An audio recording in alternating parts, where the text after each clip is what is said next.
கடல்ல விளையாடிட்டு இருந்த ஒரு சிறுவனுடைய செருப்பு காணாம போயிடுச்சாம். அவன் உடனே கடற்கரையில எழுதுனானா, இந்த கடல் மாபெரும் திருடன் அப்படின்னு.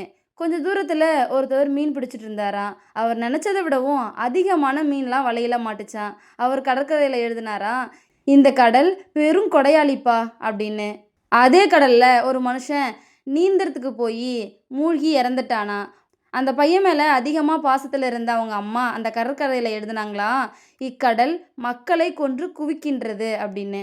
ஒரு வயசான மனுஷன் கடலுக்கு போய் முத்துக்கல்லை எடுத்துட்டு வந்தாராம். அவர் ரொம்ப மகிழ்ச்சியோட அந்த கடற்கரையில எழுதினாராம், இந்த கடல் ஒன்னே போதும், நான் ஆயுள் முழுக்க மகிழ்ச்சியோட இருக்கலாம் அப்படின்னு. ஒரு பெரிய அலை வந்து இந்த மனுஷங்க எழுதின எல்லாத்தையுமே அழிச்சிட்டு போச்சாம். இதோட இந்த கதை முடிஞ்சிச்சு. இந்த கதை நமக்கு என்ன சொல்லுது அப்படின்னா, மற்றவங்க சொல்கிறத காதில் வாங்கிக்கவே கூடாது. இந்த உலகத்தை ஒவ்வொருத்தவங்களும் ஒவ்வொரு கோணத்தில் பார்க்குறாங்க. நீங்களும் தூய மனசோட இந்த உலகத்தை பார்த்தீங்கன்னா இந்த உலகம் அவ்வளோ அழகாக இருக்கும்.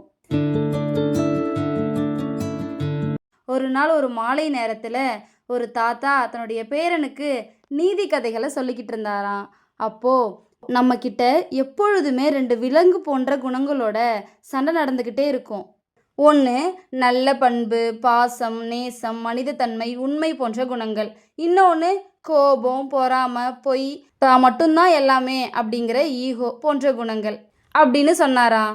அதுக்கு அந்த பேரன், இந்த ரெண்டு விலங்குல எந்த விலங்கு ஜெயிக்கும் தாத்தா அப்படின்னு கேட்டானா.